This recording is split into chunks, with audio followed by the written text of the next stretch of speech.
सुंदर JD law education.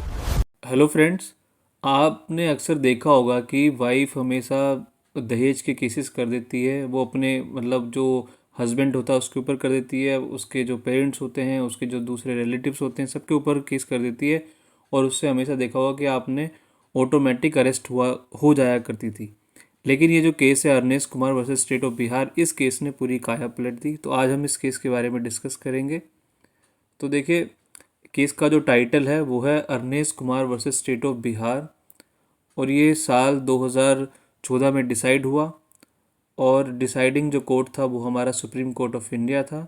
और जो बेंच थी, जो जजेस थे, वो बेसिकली जस्टिस चंद्रमौली के कुमार प्रसाद और जस्टिस पिंकी चंद्र घोष। तो ये जजेस की बेंच थी। देखिए, केस जो है हमारा सेक्शन 498A के बारे में है, जो कि दहेज के बारे में, प्रताड़ना के बारे में बात करता है।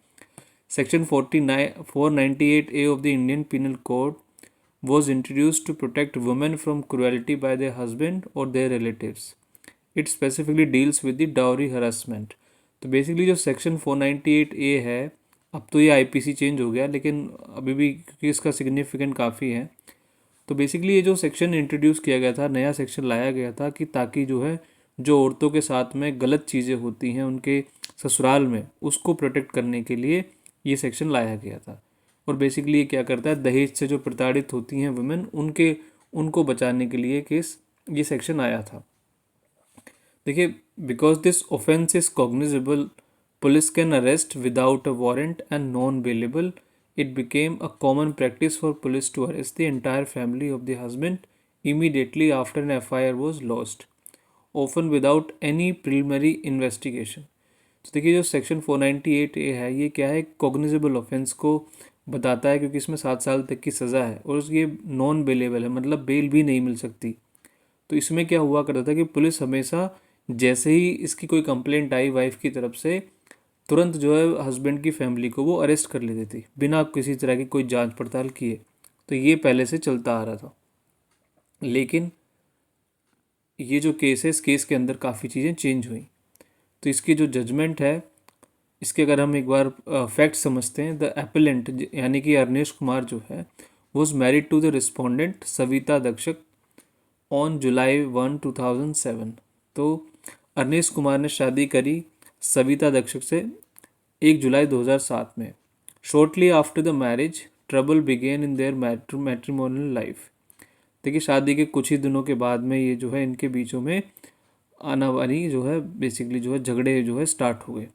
The respondent alleged that the husband and his family members were constantly demanding a dowry of rupees 8 lakhs, a Maruti car, an air conditioner and a television set. तो ये जो रिस्पोंडेंट है, यानी कि जो अरनेश कुमार की वाइफ है, उसने आरोप लगाया कि हस्बैंड और उसकी जो फैमिली है वो लगातार उससे जो है दहेज की मांग करती रहती है। दहेज में वो उससे 8 लाख रुपए मांगती है, और मारुति कार मांगती है, और एसी मांगती है, और टेलीविज़न का सेट मांगते हैं। She claim that she was subjected to harassment and cruelty because these demands were not being fulfilled.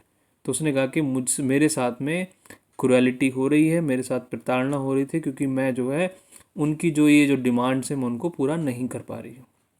According to her, she was eventually driven out of her matrimonial home by the husband family when her father failed to provide the car and the cash। तो वो कहती, उसके उसके अनुसार basically क्या हुआ, वो कहती है कि मुझे जो है मेरे ही ससुराल से जो है मुझे निकाल दिया गया, क्योंकि जो है मेरे फादर मेरे ससुराल वालों की डिमांड्स को पूरा नहीं कर पा रहे थे। तो आगे के देखिए फैक्ट्स जानते हैं इसके। Based on these allegations an FIR was registered against Arnesh Kumar and his family under section 498A of the IPC and section 4 of the Dowry Prohibition Act। तो इन आरोप के ऊपर एक FIR रजिस्टर हो जाती है अरनेश कुमार और उसकी पूरी फैमिली के ऊपर, सेक्शन 498A IPC और सेक्शन 4 जो है डाउरी प्रोहिबिशन एक्ट के अंदर। Fearing immediate arrest, Arnesh Kumar applied for anticipatory bell. अब जो है अरनेश कुमार को लगा कि जो मेरी अरेस्ट हो जाएगी, तो उसने तुरंत जो है एंटिसिपेटरी बेल के लिए कोर्ट में अर्जी फाइल करी। However his application was rejected by the learned session जज and subsequently by the high court of Patna. तो ये जो एप्लीकेशन थी सेशन कोर्ट ने भी रिजेक्ट कर दी और हाई कोर्ट ने भी रिजेक्ट कर दी। The high court took a strict view of the matter, leading the appellant to approach the supreme court of India through a special leave petition. तो high court ने सीधा कह दिया कि आप जो है सुप्रीम कोर्ट जाइए। He argued that the allegations were false and that the police were using the law to humiliate him and his aged parents। तो अरनिश कुमार का कहना था कि जो मेरे ऊपर जो आरोप लगाया गया बिल्कुल वो झूठा है और मुझे जो है ह्यूमिलेट करने के लिए और मेरे पेरेंट्स को झूठा फंसाने के लिए केस फाइल किया गया है। तो इसमें होता क्या है कि the supreme court notice that this was not just one isolated case. तो सुप्रीम कोर्ट ने एक चीज़ नोटिस करी कि ये जो है एक लौता केस नहीं है जो इस तरह का कोर्ट के सामने आ रहा है। तो court observe a growing trend where section 498A was being misused by disgruntled wives to trap the husband and his entire extended family, including bedridden grandparents or relatives living abroad, just to settle scores। तो supreme court ने ये बात भी observe करी कि ज़्यादातर ये जो दहेज के जो केसेस हैं, ये जो है ये जो वाइफ हैं वो बदला लेने के लिए अपना जो उसका हस्बैंड है उसके हस्बैंड की जो फैमिली है, चाहे वो उसके जो पेरेंट्स हैं, ग्रैंड पेरेंट्स हैं, चाहे वो मतलब इतने बुरी तरीके से बीमार हैं कि वो बेड से भी नहीं उठ सकते। देखा होगा काफ़ी ओल्ड एज में जो बीमारियां होती हैं, और इवन कुछ ऐसे रिलेटिव होते हैं हस्बैंड के जो कि बाहर देशों में रह रहे होते हैं, उन तक के ऊपर में ये केस कर दिए जाते हैं जबकि उनका कोई लेना देना नहीं होता। The court realized that the statistics showed a very low conviction rate in 498A case, yet the arrest rate was nearly 100%। Court ने ये भी देखा कि इसमें जो सज़ा होती है, बेसिकली जो कन्विक्शन होती है, वो बहुत ही कम केसेस के अंदर हो पाती है, लेकिन इसके अंदर क्या होता है कि जैसे ही केस दर्ज होता है तुरंत उसमें अरेस्ट हो जाती है, जो कि 100% हो जाती है। This suggested that the law meant to be a shield for women was being used as a weapon by many, leading to judicial terrorism। देखिए कोर्ट ने इसको जुडिशियल टेररिज्म का नाम दिया। कहा गया कि ये जो लॉ था वो बेसिकली औरतों को बचाने के लिए उनको एक इस तरह का मतलब एक प्रोविज़न दिया गया था ताकि जो गलत उनके साथ चीज़ें होती हैं उनसे वो बच सके। लेकिन वो क्या कर रही हैं, वो एक इस सेक्शन को एक वेपन की तरह यूज़ करना शुरू कर रही हैं, जो कि क्या कहा गया, एक जुडिशियल टेररिज्म है। तो 90% केसेस का जिक्र किया गया इसके अंदर कि भाई ऑटोमेटिक अरेस्ट हो जाती है, और 90% जो केसेस होते हैं वो क्या होता है, मिसयूज़ ऑफ पावर होती है। The court noted that the police officers were arresting people mechanically. तो बेसिकली वो बिल्कुल दिमाग नहीं यूज़ कर रहे थे पुलिस वाले, जैसी FIR आई और मैकेनिकली उन्होंने अरेस्ट कर लिया। There was no application of mind. Court ने कहा कोई भी अपना दिमाग नहीं लगा रहा था। As soon as an FIR was filed, the police would go and arrest the accused to show they were acting on the complaint। तो जैसे ही FIR दर्ज होती पुलिस वाले तुरंत जाते और जो भी हस्बैंड था जो भी था उनको अरेस्ट कर लेते, जैसा कंप्लेंट में लिखा हुआ था उसके बेस पर, कोई अपना दिमाग बिना लगाए हुए। The court held that an arrest is a draconian measure।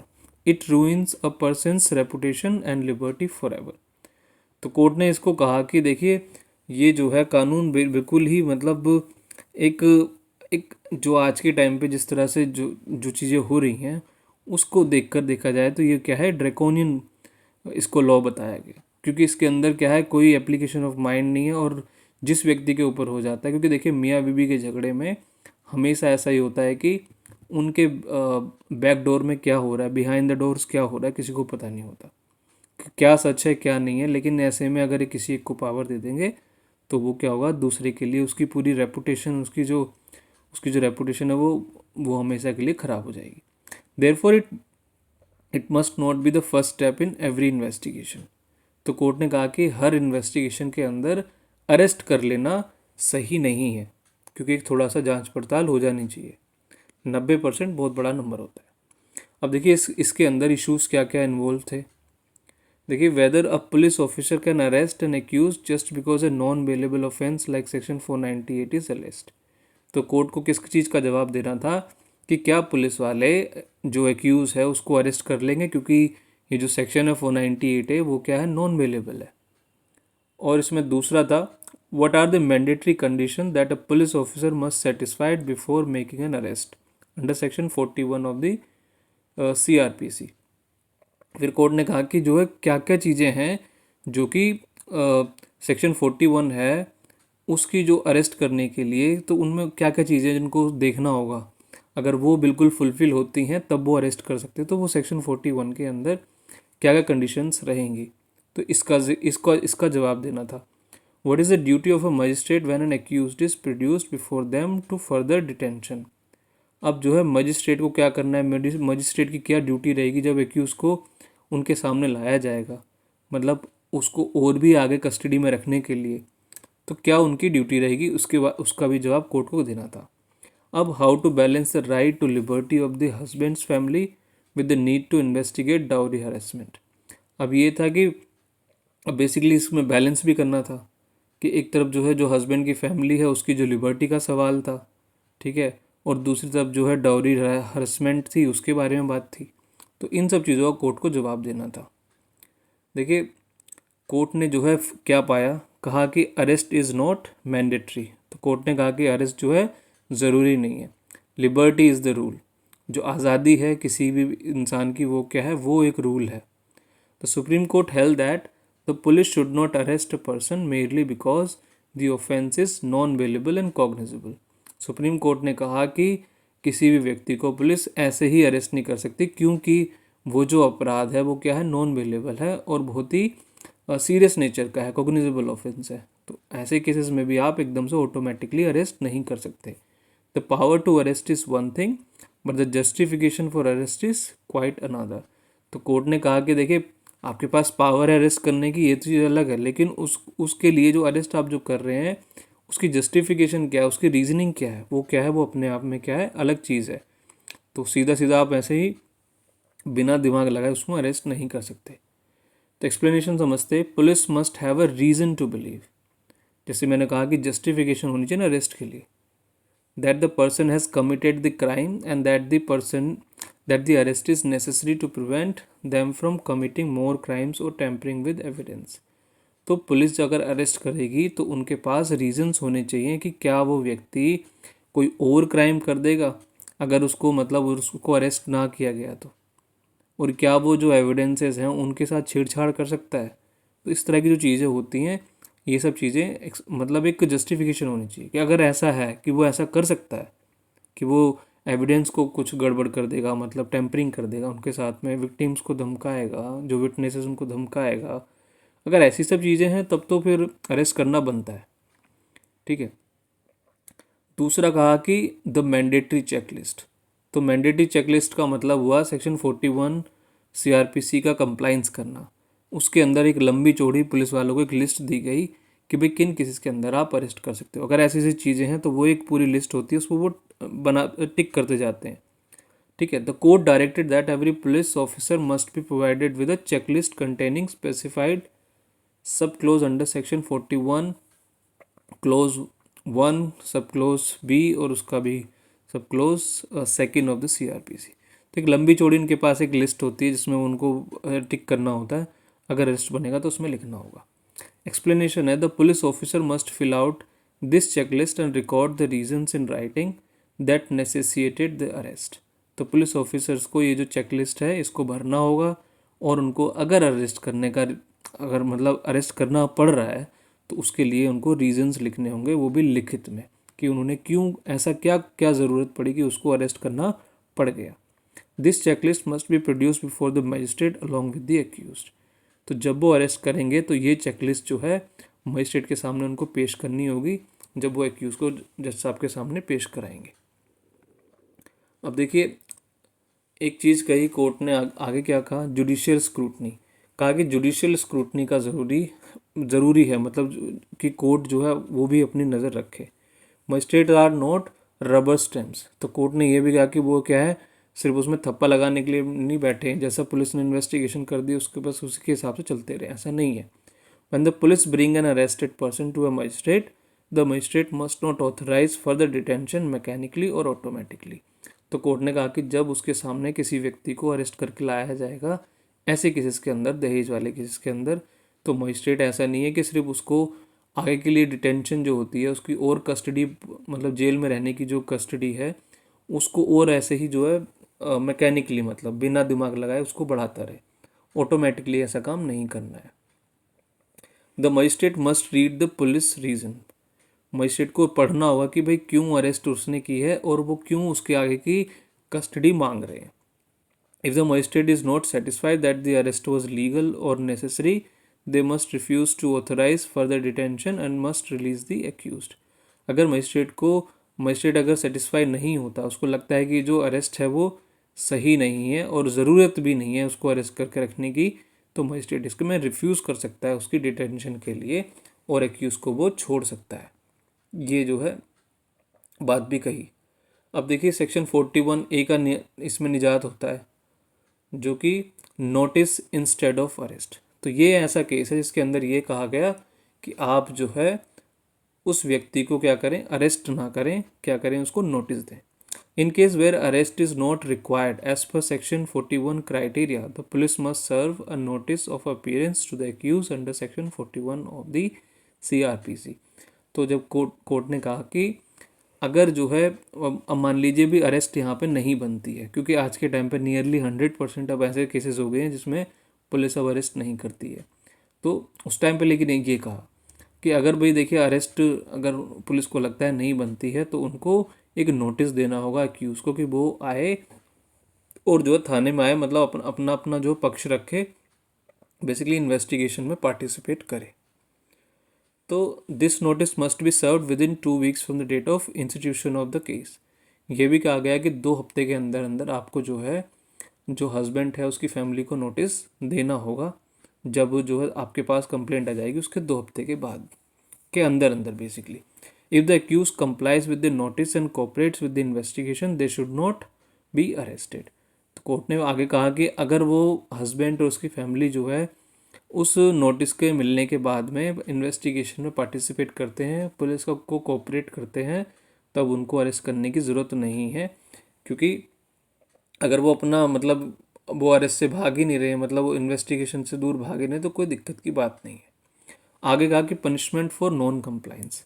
अगर मान लीजिए वो सेक्शन 41A का जो नोटिस आया उसको देखकर नज़रअंदाज करना या फिर उसको उसका आदर सम्मान ना करना, तो उसमें क्या होगा, उसमें पनिशमेंट रहेगी। Accountability of officers. और ये भी है कि अगर जो सेक्शन 41A का जो नोटिस है, या तो देखिए एक्यूज़ उसको माने या फिर जो है पुलिस वाले उसका कंप्लाइंस ना करें। दोनों ही चीज़ों के लिए ये कहा गया कि मतलब अगर एक्यूज़ कंप्लाइंस नहीं करेगा तो उसको अरेस्ट कर लिया जाएगा, और अगर पुलिस वाले सेक्शन 41A की जो गाइडलाइंस हैं उसको फॉलो नहीं करेंगे तो उनके ऊपर भी क्या रहेगी, कार्रवाई रहेगी। The court made it clear that these directions are not optional. Court ने कहा कि देखिए ऑप्शनल नहीं है कि आपकी मनमर्जी है कि आज मन करता है चला ऐसा कर लेते हैं और कल करेगा तो नहीं करेंगे। There are serious consequences for ignoring them. तो बेसिकली ये भी कहा गया कि अगर आप अगर जो है इन डायरेक्शंस को नहीं मानेंगे तो इनके लिए आपके ऊपर क्या हो सकता है। देखिए पुलिस ऑफिसर के साथ if they arrest without following these rules they will face departmental action and contempt of court. तो कोर्ट ने कहा कि अगर जो है, अगर ये पुलिस वाले ये जो चीज़ों को नहीं फॉलो करते, इन रूल्स को नहीं फॉलो करते हैं, तो उनको डिपार्टमेंटल, उनके ऊपर जो है क्या रहेगा, एक्शन लिया जाएगा और कोर्ट की तरफ से भी कंटेम्प्ट ऑफ कोर्ट लगेगा। तो ये कोर्ट ने इसमें कहा कि बड़ा ही सीरियस इसको बनाया गया। फिर मजिस्ट्रेट्स के लिए if they authorise detention without recording reasons they will face departmental proceeding by the high court. Even जो मजिस्ट्रेट हैं उनके ऊपर भी कहा गया कि वो अगर मैकेनिकली ऑटोमेटिकली बिना दिमाग लगाए जो है, बिना रीजंस को लिखे हुए किसी की भी जो डिटेंशन को बढ़ाए जा रहे हैं, उसकी जो कस्टडी है उसको जेल में रखे जा रहे हैं, तो उनके ऊपर भी क्या है, एक्शन लिया जाएगा। कौन लेगा, उसका हाई कोर्ट लेगा। ये जो है कोर्ट ने बड़ी शक्ति इसके अंदर दिखाई। अब देखिए बैलेंस करना लिबर्टी और इन्वेस्टिगेशन को। The court emphasise that article 21 of the constitution guarantees the right to life and liberty. तो कोर्ट ने कहा कि देखिए आर्टिकल 21 जो है संविधान का, वो हर एक नागरिक को क्या देता है, जीने का अधिकार देता है। No person should be deprived of their liberty except by procedure established by law. तो ये किसी भी इंसान को मतलब अगर उसके साथ में अगर कोई भी चीज़ की जाएगी तो वो क्या क्या रहेगी, प्रोसीजर के हिसाब से रहेगी, लॉ के हिसाब से रहेगी। और the court stated that while dowry is a social evil and must be investigated the police can not use the law to torture families. तो कोर्ट ने कहा कि देखिए डाउरी देखिए बिल्कुल जो है समाज के अंदर ये बहुत ही खतरनाक चीज़ है और इसको जो है इन्वेस्टिगेशन होना ज़रूरी है और पुलिस को जो है मतलब जो कानून है उसका जो है गलत तरीके से इस्तेमाल नहीं करना है, जो फैमिली है उनको टॉर्चर करने के लिए इसका इस्तेमाल नहीं करना है। The procedure must be fair and reasonable not arbitrary और बिमिस्कल। तो कोर्ट ने कहा कि देखिए जो प्रोसीजर है वो कैसा होना चाहिए, दोनों पक्षों के लिए एक जैसा होना चाहिए, किसी को भी जो है मतलब एक के खिलाफ हो और एक के फेवर में हो, ऐसा नहीं होना चाहिए। और कोर्ट ने कहा प्रोटेक्टिंग दी इनोसेंट फैमिली। बेसिकली ये जो जजमेंट है बेसिकली जो जो निर्दोष फैमिलीज हैं उनको प्रोटेक्ट करने के लिए है। और अब्यूज़ ऑफ द प्रोसेस, देखिए wife's often name every relative of the husband in the FIR to pressure the husband. This include sister in law, brothers and aged parents. तो बेसिकली जो लॉ है उसका अब्यूज़ किया जाता है इसके अंदर। बेसिकली जो जो वाइफ होती हैं वो क्या करती हैं, हस्बैंड का तो नाम लिखवाती हैं एफआईआर के अंदर, उसके जो जो हस्बैंड की जो सिस्टर होती है इसकी शादी होकर कई साल हो चुके होते हैं, वो कहीं और रह रही होती है, कुछ फैमिली मेम्बर्स कहीं और अब्रॉड में रह रहे होते हैं और मतलब सबका नाम वो लिखवा देती है ताकि जो है सबसे मतलब बदला किससे लेना, हस्बैंड से, और उनके चक्कर में सबको पीसा जाता है। और जो इवन हस्बैंड के जो जो ओल्ड एज पेरेंट्स होते हैं उनको भी घसीटा जाता है। देखिए सोशल स्टिग्मा है, an arrest even for one day can cause a person to lose their job, their social standing and their dignity in society. तो ये भी एक चीज़ है कि भाई देखो अगर किसी व्यक्ति को एक मतलब दिन का तो छोड़िए अरेस्ट होना, अगर पुलिस आके भी जो है उनको अगर हथकड़ी लगा के या कैसे भी करके उसको बैठा के भी ले जाती है गाड़ी में भी, तो वो भी क्या है एक तरीके से उनका पूरा नाम खराब कर देता है समाज के अंदर, उनकी नौकरी चली जाती है और जो एक एक स्टेटस होता है वो भी उनका ख़त्म हो जाता है। The courts finding ensures that the innocent relatives are not dragged into jail without a shred of evidence। तो कोर्ट का बेसिकली यही था, जो निर्दोष लोग हैं, देखिए दोषी है कोई तो वो तो देखिए जब पूरा केस चलेगा सारे एविडेंस आएंगे तो उससे पता चल जाएगा, तो तब तक तो इन व्यक्तियों को बाहर रखा जा सकता है। तो अगर आपके पास एविडेंस है तो एविडेंस लाइए और फिर जो किसी भी व्यक्ति को जेल में भेजिए। देखिए डायरेक्शन दी गई स्टेट गवर्नमेंट्स को। The supreme court ordered all the state governments to instruct their police officers not to automatically arrest when a case under section 498A IPC is registered। तो कोर्ट ने कहा सारे ही स्टेट गवर्नमेंट को कि अपने police वालों को जो भी आपके स्टेट के हैं उनको समझाइए कि भाई देखो जो ऑटोमेटिकली अरेस्ट नहीं करना है 498 के केसेस के अंदर। तो ये बात क्लियर कही गई।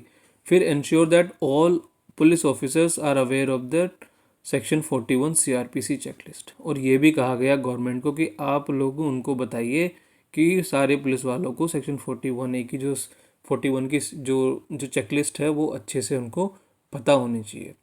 और provide necessary training to the police force regarding these new guidelines to prevent misuse. और ये भी कहा गया कि पुलिस वालों को ट्रेनिंग दी जाए इस चीज़ की ताकि उनको ये जो गाइडलाइंस हैं समझ में आ जाए, ताकि जो है जो जो ये जो ऑटोमेटिकली अरेस्ट है ये सब चीज़ें रुक सके और जो है गलत मतलब मिसयूज़ ना हो सके पावर्स का। और आगे कहा कि supreme court directed the high courts को भी डायरेक्शन दी गई। कहा गया कि circulate this direction to all the magistrate and session जजेस इन देयर रिस्पेक्टिव स्टेट। तो आगे जो गाइडलाइंस हम इशू कर रहे हैं ये आप अपने जो सेशन जज हैं और जो मजिस्ट्रेट हैं उन सबके साथ में भी इनको बताइए। Monitor the conduct of magistrate to ensure they are applying their minds before authorising detention. ये भी कहा गया कि जो जो मजिस्ट्रेट हैं उनको भी जो है भाई उन पे भी नज़र रखी जाए ताकि वो अपना दिमाग लगा रहे हैं कि भाई किसी व्यक्ति को जेल में रखना है या नहीं रखना है, या फिर बिना दिमाग लगाए ही उस व्यक्ति को जेल में रखे जा रहे हैं। फिर है take disciplinary action against any judicial officer who fails to follow this mandatory safeguards. ये भी कहा गया कि उन जुडिशियल ऑफिसर्स के ऊपर, उन जजेस के ऊपर भी एक्शन लिया जाएगा जो जो इन सब चीज़ों का मतलब जो है फॉलो नहीं कर रहे हैं, तो उनके ऊपर भी क्या रहेगा, डिसिप्लिनरी एक्शन लिया जाएगा। तो ये भी कोर्ट ने कहा। तो देखिए समरी यही है कि स्टेप में देखिए, फर्स्ट में देखिए FIR loss, police must investigate not arrest immediately. जैसे एफआईआर होती है पुलिस को देखिए इन्वेस्टिगेट करना है, लेकिन अरेस्ट नहीं करना है एकदम से। डिसीजन दूसरा है कि decision to arrest must satisfy section 41 CrPC condition. तो जो सीआरपीसी 41 के अंदर है भी चेकलिस्ट है उसको पूरा करें, और लगता है कि अरेस्ट करना चाहिए तो रीजंस लिख के फिर आप जो है रिकॉर्डिंग रीजंस, और चेकलिस्ट के अंदर अगर वो लगता है कि भाई अरेस्ट करना चाहिए तब तो उसको अरेस्ट करें। और production accuse produce before magistrate within 24 hours. देखिए 24 घंटे का रूल है वो हर केस के अंदर है, तो 24 घंटे के अंदर अरेस्ट के बाद में उसको मजिस्ट्रेट के सामने पेश किया जाए। सेक्शन जो है 41A है, नोटिस उसके अंदर दिया जाए। इफ़ नो अरेस्ट, अगर आप अरेस्ट नहीं कर रहे हैं तो क्या करना चाहिए, आपको नोटिस देना है 2 हफ्ते के बाद, जब उनके पास एफआईआर दर्ज हो जाती है पुलिस वालों के पास में।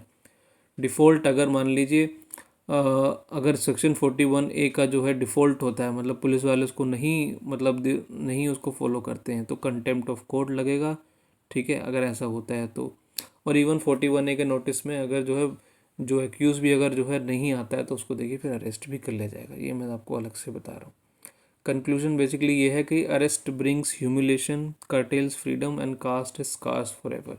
तो बेसिकली जो अरेस्ट होती है क्या करती है कि बहुत बड़ा बदनामी का धब्बा लग जाता है, किसी की भी जो फ्रीडम है उसको आप रोक देते, मतलब उसको आप कर्टेल कर देते हैं, ठीक है, बेसिकली उसको आपने किसी किसी तरीके से कन्फाइन कर दिया उसकी, ठीक है, और एक ऐसा दाग लग जाता है जो कि हमेशा जो है उसके माथे पे कलंक लग जाता है। तो ये जो जजमेंट है ये बहुत ही इम्पॉर्टेंट है, क्योंकि इसके अंदर ऐसी चीज़ें कही गई ताकि आप देखेंगे कि आज के टाइम पे कोई पुलिस वाला कहीं पे भी अरेस्ट नहीं करते हैं। तो ये बड़ा इंपॉर्टेंट एक जजमेंट रहा। अगर आपको कोई क्वेश्चन है तो प्लीज़ कमेंट में ज़रूर लिखें। वीडियो अगर आपको अच्छी लगी है तो प्लीज़ को लाइक करें, शेयर करें, और चैनल को सब्सक्राइब करना ना भूलें। Thank you so much for watching.